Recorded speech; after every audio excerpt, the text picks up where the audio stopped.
Good morning, my children. How are you?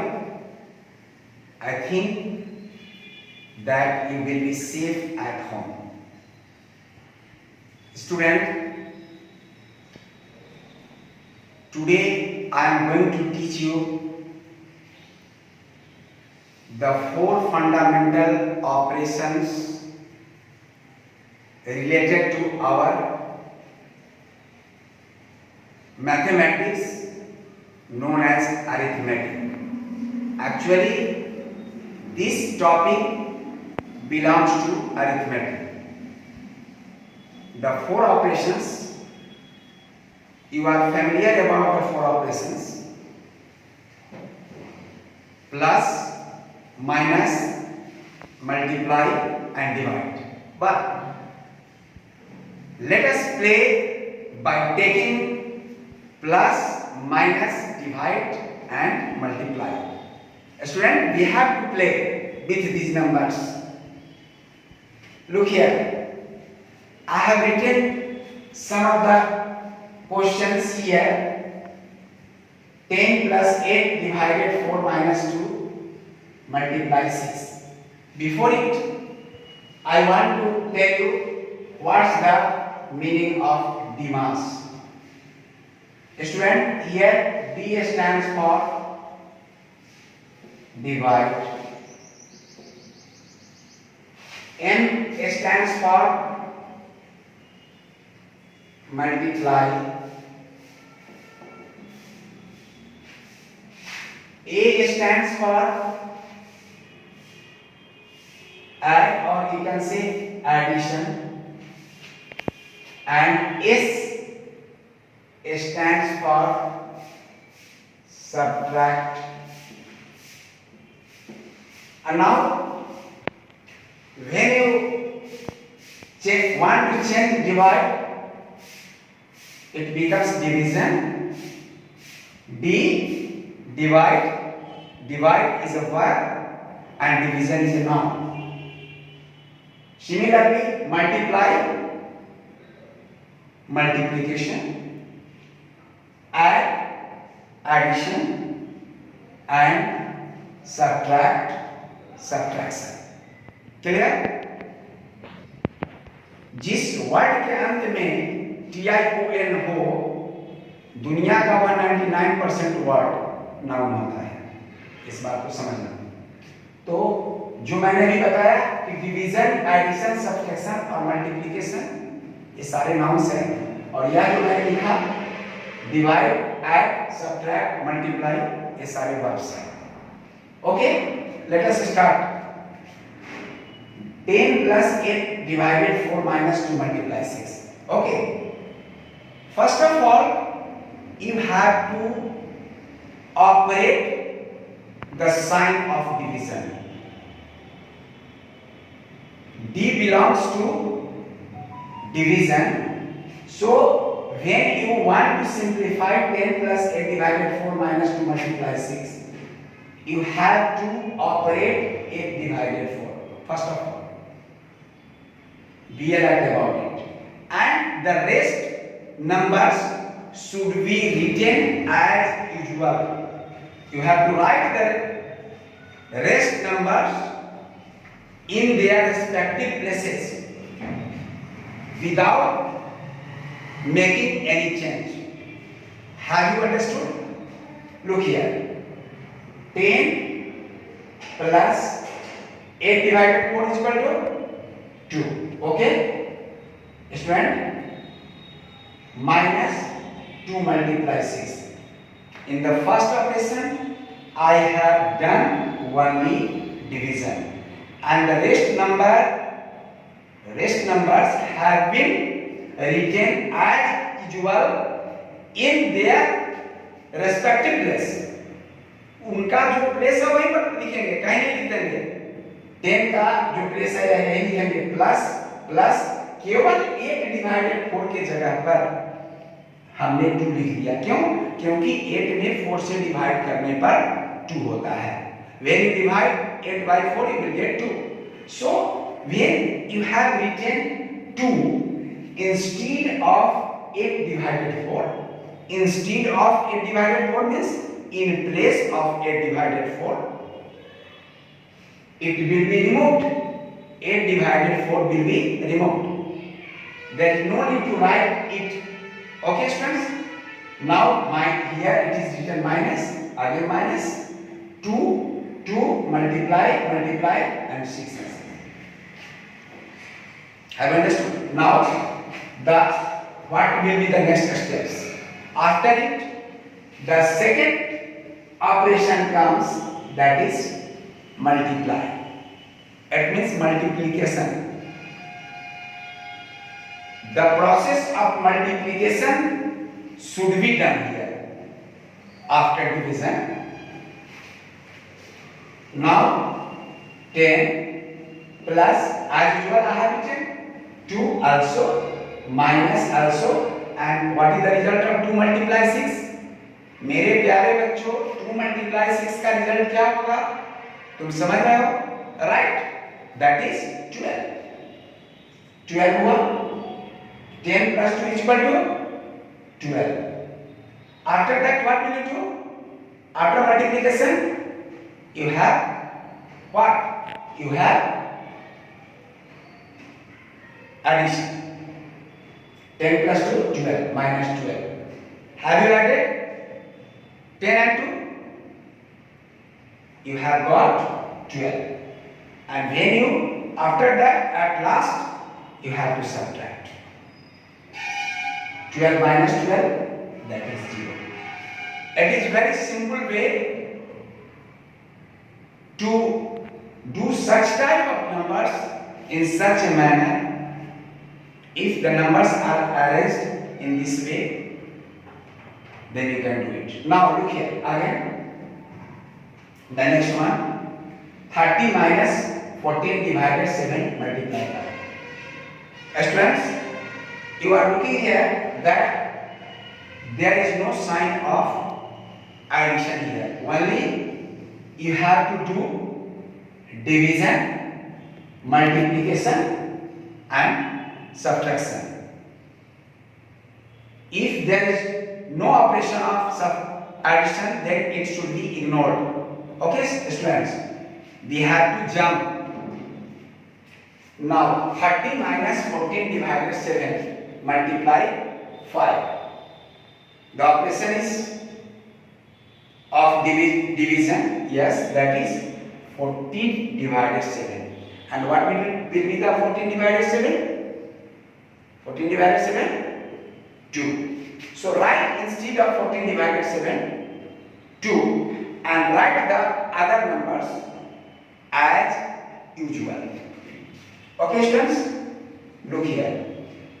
30 minus 14 divided 7, 2 multiply 5. So 30 minus 10, that is 20. Okay. After that you have to do. Have you understood, student? Have you understood? Is there any confusion? No. Alright. Now proceed yourself to the next question. That is 8 plus 20 divided 5 minus 0 divided 3. Here you are looking that there is two signs of division. That is 8 plus 20 divided 5 minus 0 divided 3. What it will?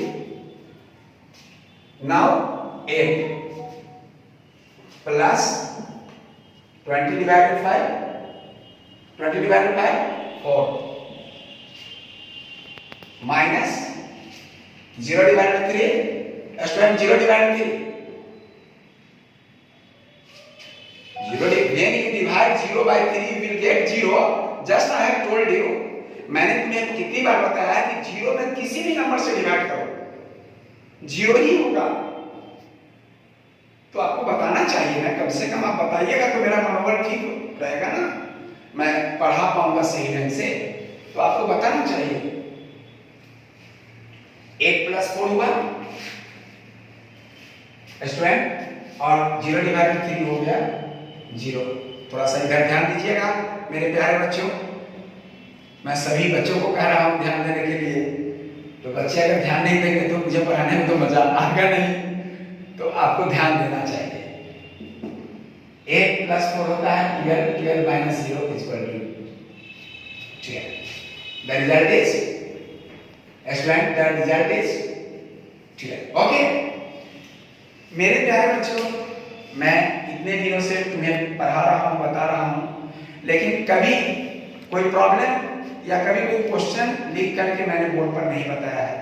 तो मैं अपने जो हमारे छोटे बच्चे हैं, मैं उनके लिए कुछ 1, 2, 4 क्वेश्चंस मैंने लिखे हैं और मैं बताऊंगा कि वो घर पर इस तरह के प्रॉब्लम्स ऑलरेडी उनके बुक में होगा ही। किसी भी पब्लिकेशन का बुक ले लो, उसमें इस चैप्टर में कंसर्निंग जो चैप्टर की बात मैं बता रहा हूँ, चैप्टर 2, उसमें होगा ही। इसलिए अगर तुम उस चैप्टर को निकाल करके और बनाते हो, मेरा यह होम असाइनमेंट भी है, मैं जो अभी देने जा रहा हूँ यह मेरा एक होम असाइनमेंट है जो तुम समझ जाओ। हाँ, कुछ ऐसे बच्चे हैं जिनके पास किसी पार्टिकुलर पब्लिकेशंस के बुक उनके पास नहीं है, तो वो उनको मैं दुकान का नाम भी बता चुका हूँ कि वहां पर जाकर के परचेज कर लेंगे। अदरवाइज किसी भी कारणवश अगर नहीं होने वाला है, कोई ऐसी स्थिति नहीं बनती है कि वो बुक बाय कर सके, तो मेरे प्यारे बच्चों, इससे रिलेटेड बहुत सारे प्रॉब्लम डिफरेंट बुक्स में है। तुम्हारे स्टैंडर्ड के बुक में वह कोई भी किताब 4 स्टैंडर्ड का हो, ऐसी स्थिति में तुम उससे बनाओगे। और अगर ऐसा नहीं करते हो तो यह वीडियो सुनने या समझने का कोई रिजल्ट नहीं मिलने वाला है। इस पर प्रैक्टिस करोगे तभी रिजल्ट आएगा, अदरवाइज नहीं आएगा। So let's start about some of the important questions regarding your chapter.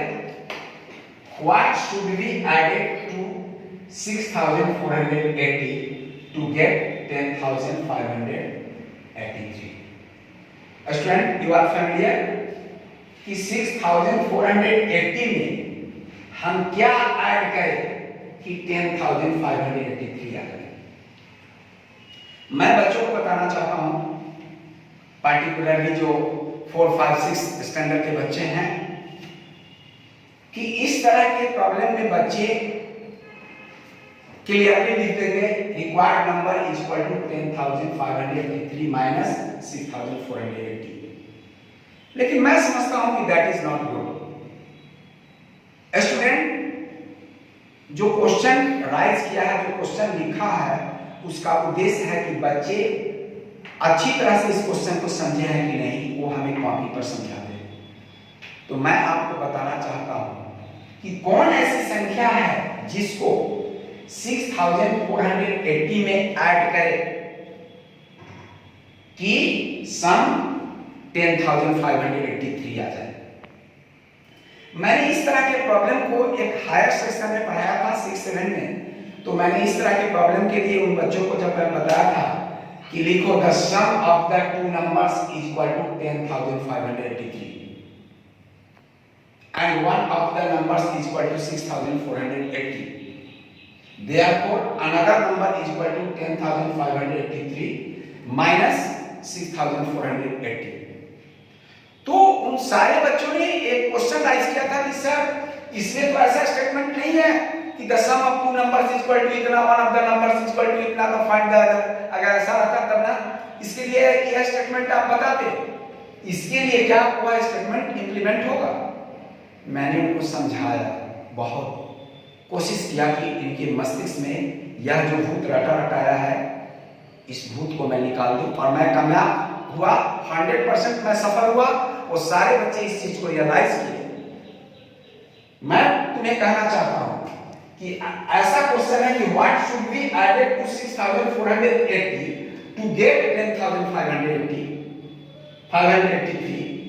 मेरे कहने का मतलब है कि मेरे प्यारे बच्चों की 6480 में हम क्या ऐड करें कि हमको 10583 मिल जाए। तो मैं यह कहना चाहता हूं कि यह 10583 क्या है। एक यह नंबर और एक और कोई नंबर है, उसका सम है।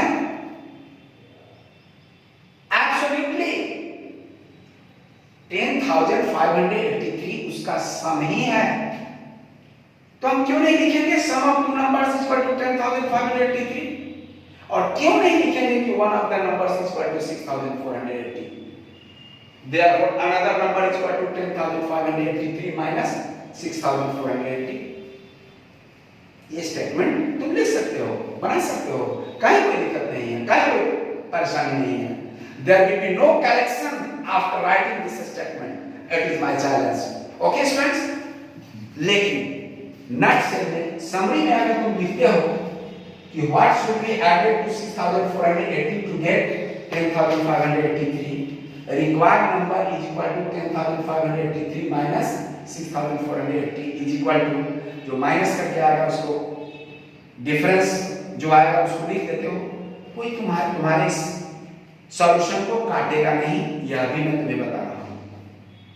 लेकिन अगर अपने आप को थोड़ा सा अपग्रेड करना चाहते हो, ऊपर उठाना चाहते हो, तो मैंने जो इसके पहले बताया था उसको फॉलो करना चाहिए तुम्हें। You should follow it just I have taught you. Otherwise, required number is equal to भी लिख सकते हो, कहीं कोई दिक्कत नहीं है, कहीं कोई इसमें परेशानी नहीं है। अब लेते हैं next question. A number when multiplied by 30। Student जरा देखिए, जरा सुनिए, मैं चाहूंगा कि आपका ध्यान आए, क्योंकि मैं क्वेश्चन बता रहा हूँ। यह पहली बार है कि मैं बोर्ड पर कोई क्वेश्चन लिख करके बता रहा हूँ। A number when multiplied by 30 gives 1,820 as the product. Find the number। एक संख्या जिसको 13 से मल्टीप्लाई किया जा रहा है, 13 से मल्टीप्लाई किया जा रहा है, तो प्रोडक्ट 1,820 आ रहा है, तो वह नंबर क्या है? फिर मैं एक चीज बता रहा हूं, अक्सर होता क्या है कि जब ऐसा क्वेश्चन आता है कि the product of two numbers is equal to इतना, one of the numbers is equal to इतना, फाइंड द अदर नंबर, तो बच्चे इस तरह के लिए लिखते हैं कि product of two numbers is equal to या one of the numbers is equal to या therefore other number is equal to product divided one number. Student be alert, other number is equal to product divided one number. Okay, वो अगर ऐसा question रहता है तब वो लिखते हैं, ऐसा क्वेश्चन रहता है तब वो वैसा स्टेटमेंट नहीं लिखते हैं। मैं आपको बहुत ही बारीकी से और बहुत अच्छे ढंग से बताना चाहता हूं। I want to tell you in a very nice manner that you can write the product of two numbers is equal to 1,820 for this question. Regarding this question, if the question is a number when multiplied by 30 gives 1,820 as the product, find the number. Product of two numbers is equal to 1,820, one of the numbers is equal to 13, therefore other number is equal to 1,820 divided 30। मेरी बात को समझ आए? यानी 1,820 में 13 से जो divide देकर आएगा वही होगा। क्या यह डिवाइड देकर के यहाँ पर बताना ठीक है? मैं समझता हूँ कि आप लोग तो डिवाइड जानते हैं कि डिवाइड देना पड़ेगा। बोलिए right, there is no need to divide here, you can divide in your notebook. Okay, now see the next question. A number when divided by 12. I have written here multiplied by 30, but just I have written a number when divided by 12 gives the quotient 12, gives the quotient 12 and remainder 5. Find the number. मेरे प्यारे बच्चों, मैं तुम्हें बताना चाहता हूं कि आगे हायर क्लास में इसको डिवीजन एल्गोरिथम के नाम से जाना जाता है, लेकिन मैं तुम्हें बताता हूं कि डिवीजन का यह एक प्रारूप है, एक पैटर्न है जो इस क्वेश्चन में दिखाई दे रहा है। मैं चाहूंगा कि तुम क्वेश्चन को ध्यानपूर्वक देखो, और अगर सही रूप में नहीं देख पाते हो तो मेरी आवाज पर ध्यान दो। मैं क्या कह रहा हूं? मैं कह रहा हूं कि ए number when divided by 12 gives the quotient 12 and remainder 5. Find the number. Student, it is clear that divided by 12, it means 12 is a divisor. Student, 12 is a divisor. मैं कभी यहाँ पर कहूँगा और कभी यहाँ पर कहूँगा, तो थोड़ा सा आप मेरा सहयोग कीजिएगा, हल्का सा यहाँ पर और फिर यहाँ पर। आप एक्सपर्ट हैं इसमें। तो डिवाइजर इक्वल टू 12, चूंकि 12 से डिवाइड किया जा रहा है तो 12 divisor. Quotient 12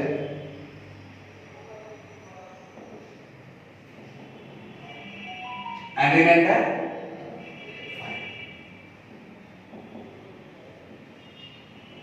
Student, A 3 facts यानी 3 फैक्टर्स डिवीजन के ऐसे तो फैक्टर्स होते हैं, डिवाइजर होते हैं, डिविडेंड होते हैं, कोशेंट होते हैं और रिमाइंडर। ये 4 फैक्टर्स होते हैं डिवीजन के। किसी भी चीज को डिटरमाइन करने के लिए उस चीज का फैक्टर होता है। तो यहाँ कोशेंट है, यहाँ कोशेंट 12 है और डिवाइजर भी 12 है और रिमाइंडर 5 है। आपको वह नंबर निकालना है, you have to find that number. वह कौन ऐसी संख्या है जिसमें 12 से डिवाइड देने पर कोसेंट भी 12 आए और रिमाइंडर 5 आए? यानी नंबर मुझे पता नहीं है। तो एक फॉर्मूला है, आपके पास कॉपी अगर है, आप कॉपी लेकर के अगर मुझे सुन रहे हैं, एक फॉर्मूला मैं आपको बता रहा हूं। जैसा कि मैंने बताया कि इसके लिए एक फॉर्मूला होता है, तुम कॉपी निकाल लो और उस कॉपी पर लिखो। You can write down in your copy, in your notebook. So write dividend is equal to divisor multiply quotient plus remainder. Have you written? Now divisor. Instead of divisor, you have to write 12. Instead of divisor means in place of divisor, you have to write 12. And this is multiply, and in place of quotient, here quotient, in place of quotient, you have to write again 12. Okay, and now instead of remainder, you have to write 5. Letter दिखाई दे रहा है प्यारे बच्चों? अगर letter अगर तुमको दिखाई नहीं दे तो जैसे तुम्हारा मोबाइल जो है ना, उसको थोड़ा सा झूम कर लो, झूम कर लो। झूम करोगे तो झूम करने से और लेटर थोड़ा सा, हाँ वीडियो देखते हुए में भी झूम किया जा सकता है। वीडियो देखते हुए में भी उसको झूम कर सकते हो और अच्छे ढंग से देख सकते हो। 12 में 12 से मल्टीप्लाई करोगे ना तो क्या मिलेगा? बोलो बोलो। राइट, 144 होगा। वेरी गुड, बहुत अच्छा कहा तुमने, 144 का। बहुत अच्छी बात है, बहुत वेरी गुड। और उसमें फिर आपने 5 ऐड कर देना है। You have to add the reminder in the product of divisor and quotient, and it will get 149. Student, so 149 is the number, means a number when divided by 12 gives the quotient 12 and the remainder 5. Find the number, so that number will be 149. Okay students, next मैं जब class लूंगा तो उसमें और भी बहुत अच्छी बातें, अच्छी चीजें बताऊंगा। मैं पुनः एक बार होम असाइनमेंट के लिए तुम्हें सतर्क कर रहा हूं। होम असाइनमेंट बनाना बहुत ध्यानपूर्वक बनाना। इस 4 फंडामेंटल ऑपरेशन से रिलेटेड जिस बुक में भी क्वेश्चन हो उसको जरूर बनाना। Thank you very much.